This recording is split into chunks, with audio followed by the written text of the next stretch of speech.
Қайырлы күн достар, бүгін өте дәмді қып-қызыл болып пісетін қышырлақ пельмен бауырсақтың рецебімен бөлісетін боламын.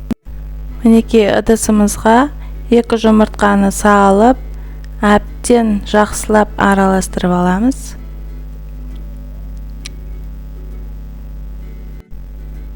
Мінекей 1 пиала сүтімізді құйып, жақсылап араластыратын боламыз. Тұз саламыз және разрыхитель қосамыз. Мінекей жақсылап араластырып болған соң, мінекей сары майымызды қосып, жақсылап араластырып, електен өткен ұнымызды қосып, қамыр илейтін боламыз. Өте қышырлақ болып шығады. Сіздер де жасап көріңіздер. Мінекей өте дәмді болып шығады. Қамырымыз қатты болып қалмау қажет. Қатты емес, жұмсақ емес, орташа болып шығу қажет.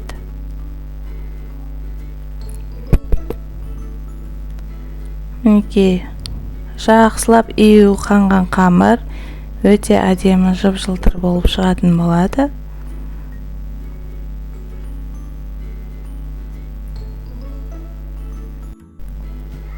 Мінекей жақсылап қамыр илейтін боламыз. Мінекей қатты болып қалса, шпараларыңыз қатты болып қалады. Сол үшін жұмсақтау қып илеу қажет. Июі қанған қамырымызды қойып қоямыз 20 минутқа. Мінекей ішіндегі салмасын, картошкамызды қайнатып, жақсылап осылай езіп аламыз. Жақсылап езіп болған соң, ішіне дәміне қарап, тұзымызды саламыз, бұрышымызды саламыз, пиязымызды қуырып саламыз. Мінекей бұрыш салдық. Пиязды қуырып салсаңыздар өте дәмді болып шығады. Мен алдын ала қуырып қойдым. Мінекей тұз саламыз. Және жаздың күні ашымайтын болады. Пиязды қуырып салсаңыздар өте дәмді болып шығады. Қамырымызды тағы да бір қайтарып қоямыз. Мінекей 2 бөлшекке шықты менікі. Мінекей зуала жасап, тағы бір 5 минутқа тұндырып қоятын боламыз. 5 минутқа тұндырып қоямыз. Мінекей 5 минут тұнып болды. Енді қамырымызды жаямыз.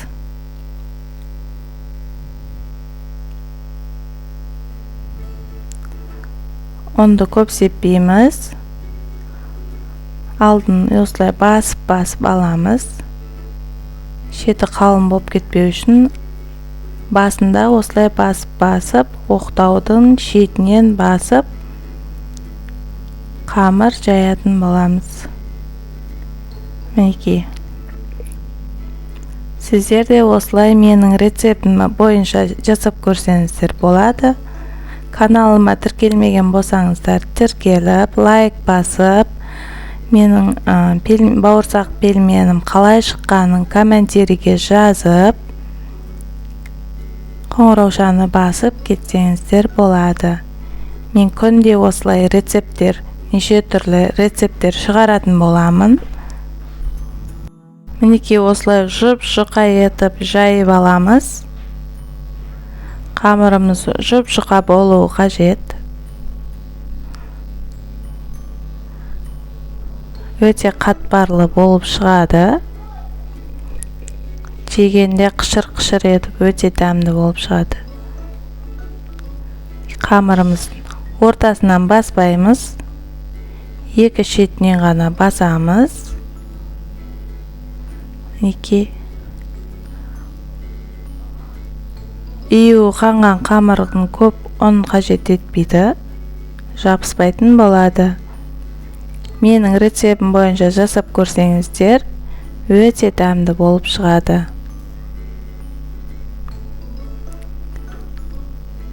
Мінекей Осылай оқтаудың шетін басып, жұп-жұқа қамыр жайып алатын боламыз.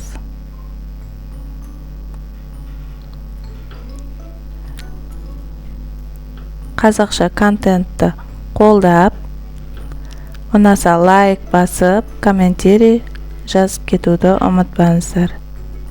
Мінекей осы түшпәрәң қамыр ұқсатып кесіп аламыз.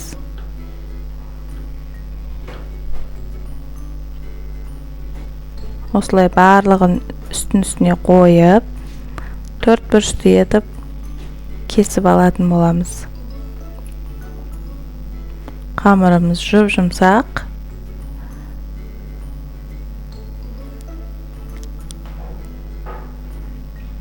Мінекей салмамыз дайын. Енді ішіне салмамызды салып, осылай түйетін боламыз.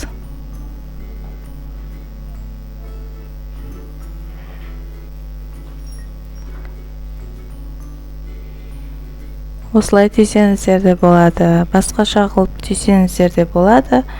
Өздеріңіз қалауыңызша. Біздің үйдегілер осылай түйгенді ұнатады.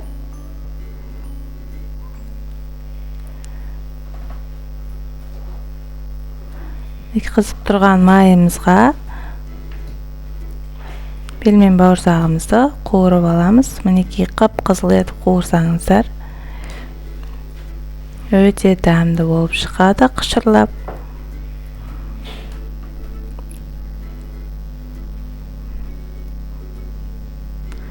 Ақшылдау қылып қуырсаңыздар да болады, өздеріңіз қалауыңыз бойынша. Негізі біздің үйдегілер қып-қызыл болып қуырылғанды ұнатады. Мінекей бауырсағымыз дайын болды, белмен бауырсағымыз.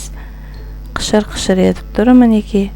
Арасы піскен, өте дәмді. Сіздер де жасап көріңіздер, сау болыңыздар.